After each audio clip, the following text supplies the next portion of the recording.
నేను వాళ్ళని ఎప్పటికీ క్షమించను. వాళ్ళు నన్ను అంతలా బాధపెట్టారు.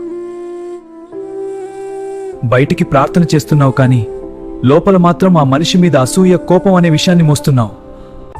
మరి నీవు చేసిన వేల తప్పులని దేవుడు క్షమించాలని ఎలా కోరుకుంటావు? బాప్తిస్మం తీసుకున్న నీవు క్రీస్తులాగా ప్రేమించాల్సింది పోయి పాత కక్షలని తలుచుకుంటూ నీవే కాల్చుకుంటున్నావు. పగ అనేది ఎదుటివారిని చంపే ఆయుధం కాదు, అది నిన్ను లోపల నుండి తినేసే ఒక చెదుపురుగు. మనుషుల అపరాధములను మీరు క్షమించిన ఎడల మీ పరలోకపు తండ్రియు మీ అపరాధం క్షమించును. నీవు క్షమించకపోతే నీ ఉపవాసానికి, నీ ప్రార్థనకు అర్థం లేదు.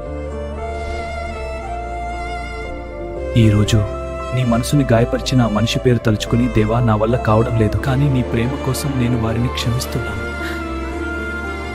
క్షమించడం అంటే వాళ్ళు గొప్పవాళ్ళని కాదు, నీవు దేవుని బిడ్డవని అర్థం. ఆ భారము దించే, నీ మనసు తేలికొతుంది. పగను వదిలేద్దాం, ప్రేమను పంచుదాం.